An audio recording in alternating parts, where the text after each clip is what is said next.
Coming up on The Daily with me, Niall Paterson. As Donald Trump becomes president for a second time, what can we expect from the next 4 years? Donald Trump is heading back to the White House. Together we can truly make America great again. We are in for an unpredictable but fascinating 4 years. And we're going to be following every twist and turn for the first 100 days. We'll be bringing you the latest updates and analysis first thing every morning. So join me, James Matthews. Me, Martha Kalnick. And me, Mark Stone. For Trump 100, every weekday at 6 a.m, wherever you get your podcasts.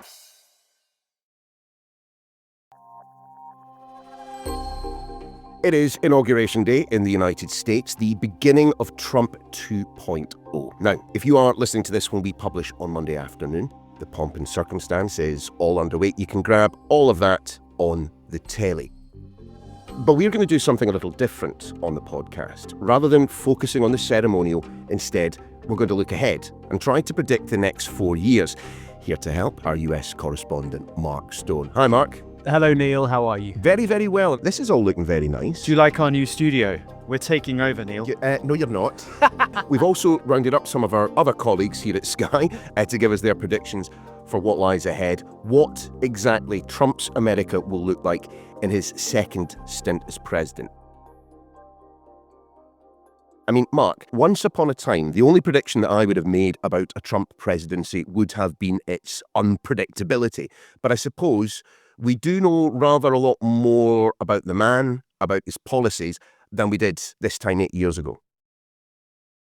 Yeah, look, I think if the first Trump presidency was all about unpredictability because he really was an unknown quantity then, now unpredictability is very much still there and we're seeing the consequences of that unpredictability already playing out in geopolitics around the world. But I think now we can add to that unpredictability organization. He is much, much more organized this time. His team is more organized. People who listeners will never have heard of, but who they may well get to know, have been working for an awfully long time around Donald Trump to organize his plan for the next 4 years. So I think it will be different. I don't think there's any question about that. I think maybe one way to look at how the next 4 years will pan out and compare that to how the last Trump 4 years panned out would be to take a look at his two presidential portraits. Not great for podcasting. Thanks for this, Mark. Great. Cheers. No, it's important, Neil. Have a look at them. Pull them up as you're listening to this and look at the portrait from 2016 and then look at the one that was released over the course of the weekend, his 2024 presidential portrait. They say a photo tells 1,000 words. Well, have a look at that. It is a face of defiance. It is a face of a man who wants to get things done. Compare that to the one from 2016. I think, with the benefit of hindsight, he looks kind of inexperienced back then. He looks like he didn't quite know how he was going to run the country. So this time, he knows precisely what he's doing and what he wants for America and for the world, I think. And presumably top of the list is the domestic economy, isn't it? It was a huge feature in his election campaign. It was a huge feature of his last time in office, frankly. So first up, let's have a quick intervention from our economics editor, Ed Conway. Here's what he is expecting from Trump's America. So with the massive proviso that anything in the Donald Trump White House is incredibly unpredictable, first of all, talk to a lot of people within business in America, and actually they are really, really confident about where they are right now. They think that this is an administration which is going to pull down loads of regulations.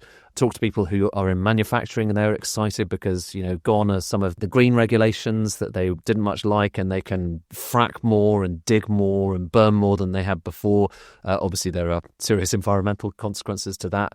And so that's going to be a big thing to talk about. And by the way, that all kind of means that the US economy is probably going to do quite well, all else equal. But what's, to me, more interesting is this is a big moment in terms of where globalization is. And, what is the relationship between China and the rest of the world? What's the relationship between Europe and America? We've had a vague idea, a broad idea of what that relationship has been for the last kind of 20, 30 years. Donald Trump and also his Treasury Secretary pick, they really want to throw that up in the air and come up with something completely different, which means potentially, a new set of global agreements about how countries slot together. I think that's really interesting. You know, amidst all of the kind of mad stuff that we tend to hear from Donald Trump, there's quite a lot of interesting questions being asked about the type of economy we're going to have around the world, about the nature of the international monetary system. And I think that's actually quite an exciting conversation to be part of, but it's also going to be a bumpy ride. Okay, Mark, let's just deal with the first of Ed's points there, the confidence that business has that the US economy is turning a corner, in inverted commas. I mean, that doesn't just stem from businessmen thinking Donald Trump, one of us. It must be down to key specific policies. What are they? Yeah, it is. But the first point to make, and I think you're absolutely right, is that if there is one issue on which people voted for Donald Trump over Kamala Harris and more broadly the Biden agenda, it is the economy. It is the fact that despite under Biden, it was actually doing very well, the envy of the world and all of that, people still didn't feel it was doing well. And so they chose him. And, you know, his economic policies domestically are all those that you might expect to be populist, even tax cuts, cutting prices, hiking tariffs, making housing more affordable, making healthcare more affordable, investing in US businesses. Generally, what Trump says he will do is to strengthen the US economy. But it must be said, he's taking on an economy that's pretty good already. So he's getting off to a good start. But, you know, Ed's absolutely right. Everywhere you go here, people in an economic sense are excited by the prospect of a Trump presidency. Certainly those that are more wealthy. And I think if there is criticism of Trump's economic plans, and one of them clearly is how is he going to fund it, but if there is criticism, it is that it favours the rich more than it does the poor. But in the pursuit of making America great again, there's going to be an awful lot of deregulation. Yeah, deregulation everywhere. Stop getting involved in our affairs. Stop government getting involved in our affairs. Freeing up the great American economy. That, I think, is what Donald Trump and those who we now know are all around him, people like Elon Musk, that's what they want. Drill, baby, drill. That is Trump's motto. And as Ed was saying, you know, there is going to be an awful lot of people freed up to do what they want to do, which in an environmental sense is going to be problematic indeed. And also remember that Trump pulled out of the Paris Climate Accords during his first presidency. Biden re-signed. There's every indication that Trump will pull out once again. But this restructuring of the global order that Ed was talking about there, the protectionism in the form of tariffs, the favouring of American companies over the rest of the world. I mean, the end of globalization, if Donald Trump brings that about, he'll be remembered for it. Yeah, the tariff thing is the issue that is really focusing minds, and it's probably the main reason you hear world leaders treading so carefully about what they say about Donald Trump. He has said he would impose broad tariffs across the spectrum of 10 to 20% on every import coming to the United States and up to 60% on Chinese imports. So that's going to have a huge effect, both in terms of countries around the world who want to send their goods to America, but it's also going to have a real impact on prices in America. I mean, walk into any branch of Walmart, I think you'll find that a vast proportion of the stuff there, most of it, is not made in the United States. So what does that mean? Is it going to become 10, 20% more expensive, 60% more expensive if it's come from China? What's that going to mean for the consumer? So a huge number of unanswered questions. I thought he was supposed to be driving prices down.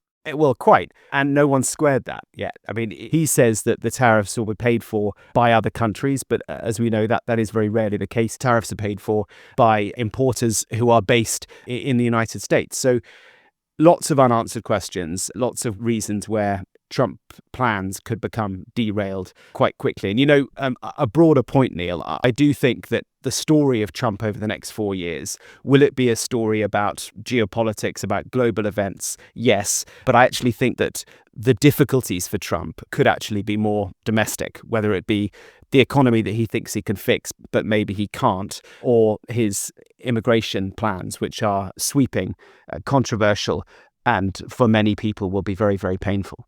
Yeah, funnily enough, in fact, I did want to turn to international relations now because we asked Michael Clark, Sky's defence and security analyst, what he thinks 4 years of Donald Trump in the White House might actually mean for the United States on the world stage. Here are his thoughts. Well, Neil, I've got two predictions for you, both a bit different. My first prediction is about the Middle East. And what I think we're going to see here is the Trump administration trying to come in with yet another grand plan, but this plan will be grander than most of the previous presidential plans for the Middle East.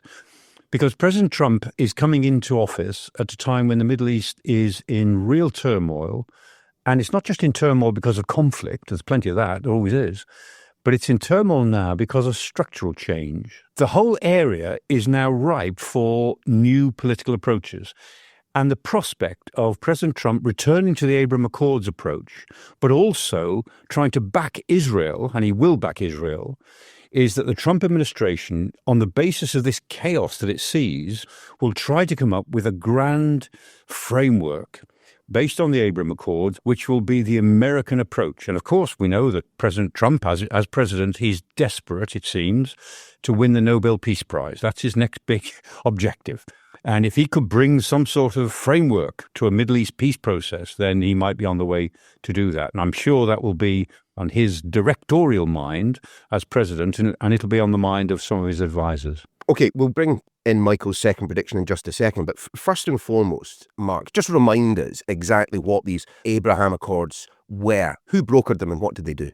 Jared Kushner, Donald Trump's son-in-law, was at the heart of a remarkable plan. I was based in Jerusalem at the time, and it really was groundbreaking. As well as moving the American embassy from Tel Aviv to Jerusalem, Team Trump, with a few Gulf Arab states and with the administration of Israel, managed to put in place normalization deals with a couple of Arab countries in the Middle East. It meant that there were direct flights from Israel to Dubai, unheard of up until that point. So this was the beginning of an extraordinary normalization between the Jewish state and the Arab world. And it was only the beginning, and the plan was to continue it. But Trump left office, things got derailed, and then, of course, October the 7th happened and totally derailed those plans. So as Michael said, what Trump wants to do is further complete the Abraham Accords with Netanyahu's help, with Mohammed bin Salman's help in Saudi Arabia. And as bizarre for listeners to think that Trump might win the Nobel Peace Prize, but I've heard it mentioned lots over the course of the past 6 months or so, that is what he would like to do. And if he can achieve wins in geopolitics quickly, peace in the Middle East, peace in Ukraine, then maybe he could do it. I think that the bigger question is that he's all about short-term wins. Longer term, his short-term wins could end up being problematic. Could it reinvigorate Putin, allow him to rearm, regroup, give him a message that actually it's okay to invade another country? So short-term gains for Trump, Nobel Peace Prize maybe, but down the line, it could be a bit more difficult. Okay, Michael said he had another point to make. Let's have a quick listen. My second prediction is really about NATO. Trump will threaten, as he threatened in his last period in office, to leave NATO or to reduce the commitment to NATO in a pretty drastic way. I mean, the United States is in any case going to reduce its commitment to NATO over time because it's going to move its equipment to East Asia. It's going to move it to oppose China. But they may move precipitately in a Trump administration if the Americans feel that the Europeans are not meeting American requirements. And the Europeans will feel hard done to. They'll try to point out all the ways in which they make big contributions to the alliance, which President Trump doesn't seem to recognize or appreciate. He takes a very businessman approach to this. For him, it's all about the bottom line. He doesn't do intangibles like collective thinking and collective policy making and deterrence. He doesn't do any of that. He just does figures, and he does whole numbers, not fractions. So that's my expectation for a very messy 6 months in NATO politics. Well, what do you make about this point about Trump's supposed isolationism? I mean, where do you think that stops? Because literally 2 minutes ago, we were talking about Donald Trump potentially winning the Nobel Peace Prize for bringing peace to the Middle East. It doesn't strike me as desperately isolationist. No, it's a really hard one to square. Is he an isolationist? You know, honestly, I don't quite know. I think we will see. I think what he wants, as I said before, is quick fixes to these conflicts so that he can focus his attention on America first. What he does not want is these faraway conflicts to unravel any further. One of the reasons beyond the economy that he won the election is because of the perception of chaos around the world. He knows that. He wants to end the chaos around the world. And if that means a quick fix for the Israel-Palestine issue, and on top of that, the icing on his cake would be furthering the Abraham Accords, well, great. If in Ukraine, it means that Putin gets to keep a little bit of Ukraine on the eastern flank. Well, so be it, so will say Donald Trump. If he can get quick fixes in these foreign conflicts, then he can focus his attention on the big challenge that he sees, that is the immigration and that is the economy. And if he wins the Nobel Peace Prize in the process, perfect. Indeed, good point, well made. But when it comes to the protectionism we've already spoken about, the isolationism we've just been speaking about, his clear belief in American exceptionalism, I mean, to what extent does his Vice President, J.D. Vance, have his ear and has perhaps been inspirational in those views? Yeah, J.D. Vance, remember him? Apparently vice president, but we haven't heard a great deal from him over the course of the past few months. In fact, at times it's felt as though it is Vice President Musk, not Vice President Vance. So I think we're yet to see how these relationships will form. We do know that he spectacularly fell out with his last vice president. The two of them, Trump and Pence, managed to last the term, but they didn't speak afterwards. So how will the Trump-Vance relationship evolve? Let's see. Vance has been quite quiet. And the bigger question, the one I'm really watching, is how the Trump-Musk relationship evolves. Because you talk to insiders here and they'll tell you that it's got to end at some point, and when it does, it will be spectacular. Certainly will. Mark, let's pause there for just a moment. When we return, we're going to focus in a little bit on what Donald Trump says he's going to do on day one of his presidency.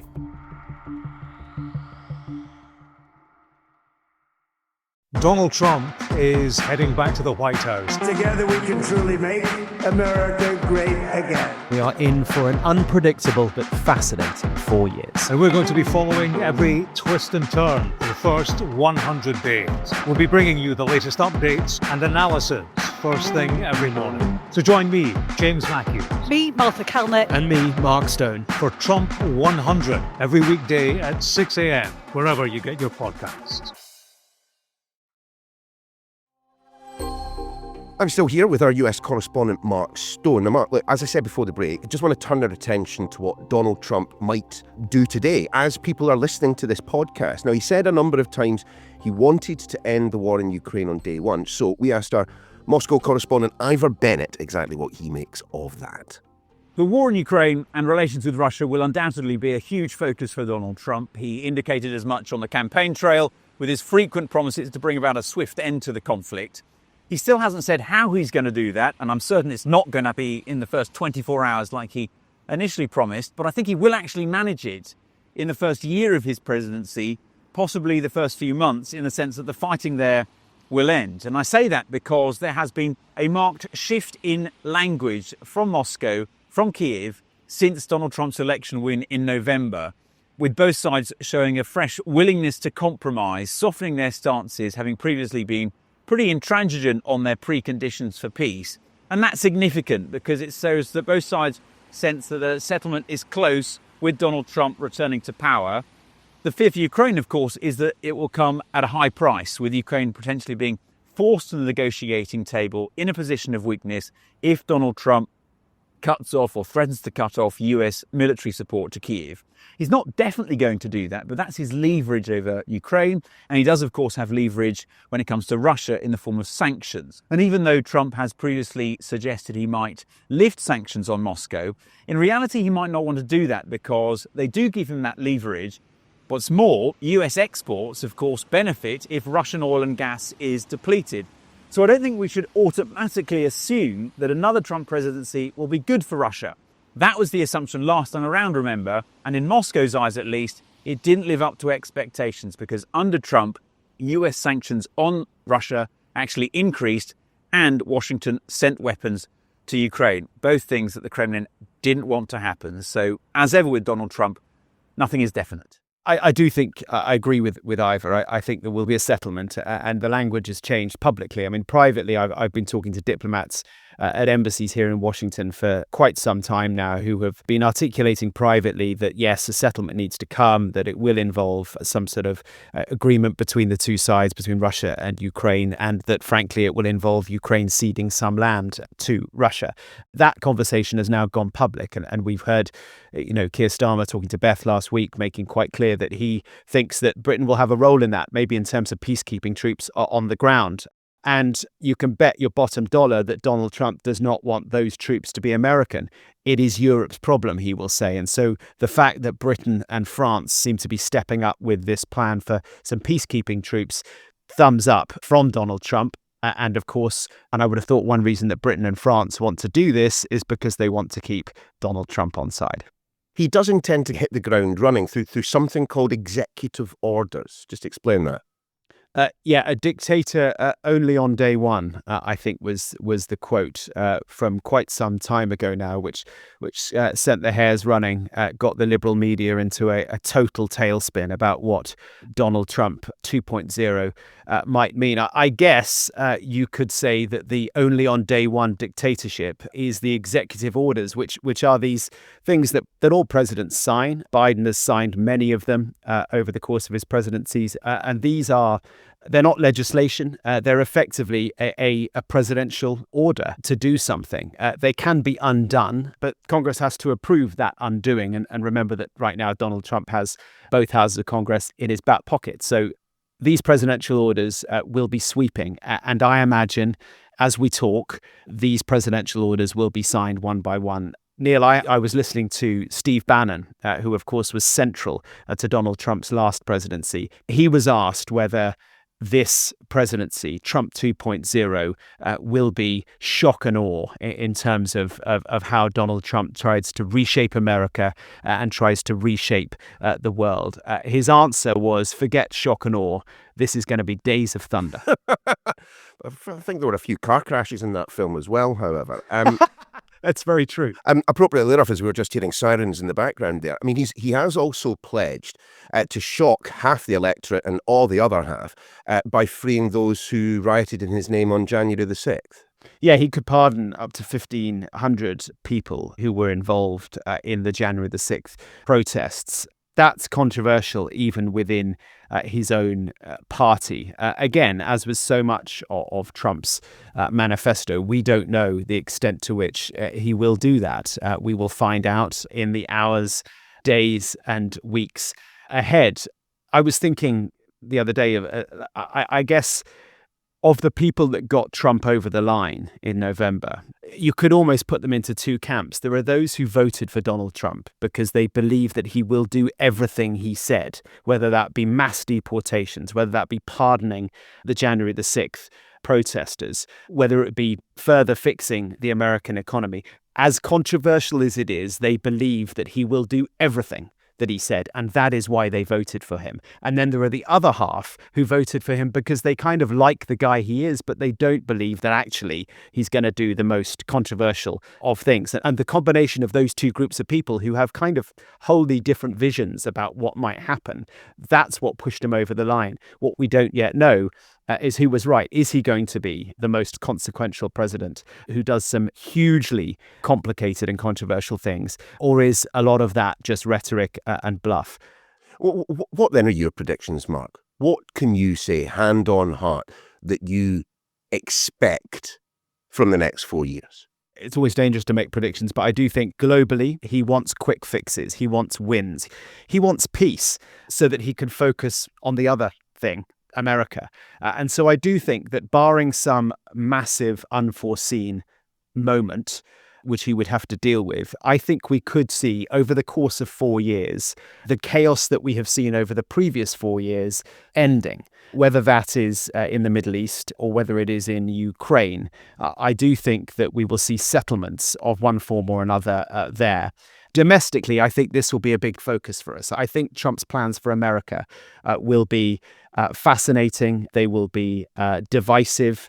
They will be hugely controversial. He may well do very well economically, but immigration, it's an issue that we've not, because there are so many issues, talked about too much in this podcast. But his plans for immigration and mass deportations of undocumented migrants is absolutely huge. And I think literally in the hours ahead, we will see people being deported. We will see big moments where immigration officials sweep into America's cities and pick up undocumented migrants, many of whom have been here for many, many years, have made their lives here, who pay American taxes but are still undocumented. They will be rounded up and they will be deported.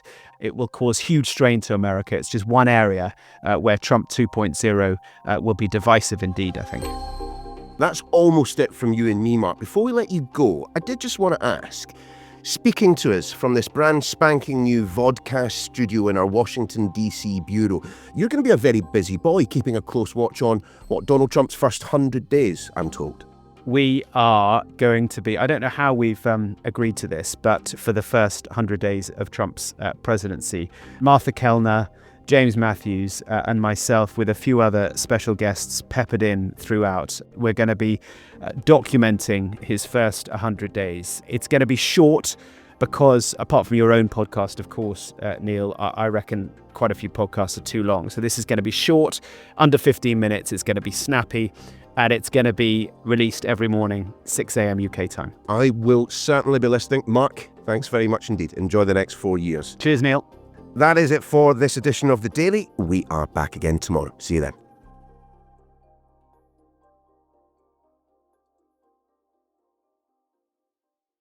Donald Trump is heading back to the White House. Together we can truly make America great again. We are in for an unpredictable but fascinating 4 years. And we're going to be following every twist and turn for the first 100 days.